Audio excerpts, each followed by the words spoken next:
लेकिन भाई हमरो भाई के उसे कम बा का? बोल दो क्या?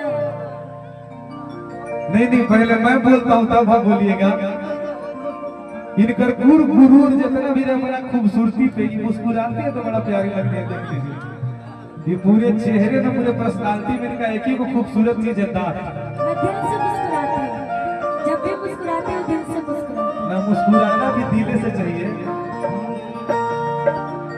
कोनो दिनमा शिकार हो जाइबू।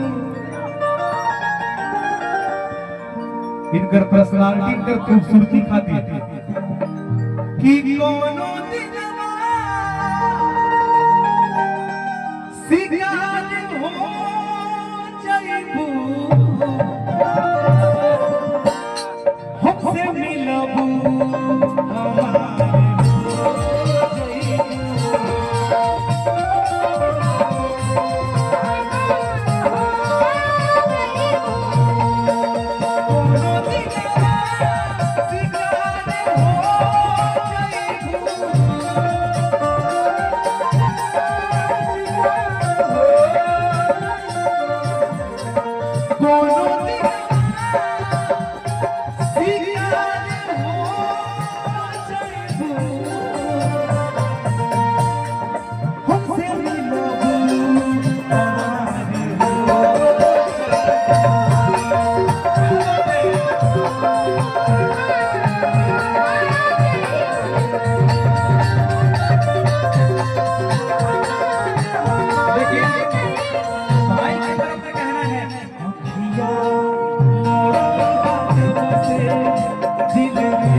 शादी होने से क्या होता है?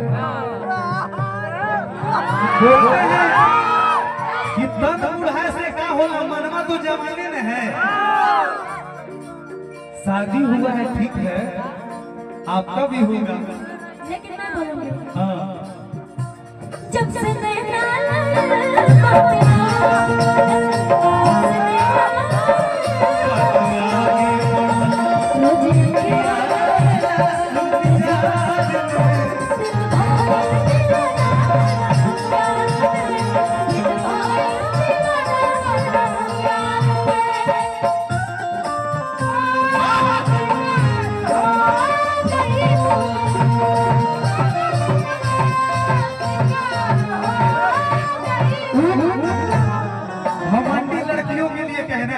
उन घमंडी लड़कियों के लिए जो अपने खूबसूरती में बड़ा घमंडी बड़ी करे ले।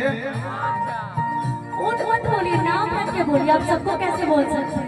मन उन माने जो घमंडी होगी उसके लिए नाम कैसे किसी का विवाह क्या कराइएगा?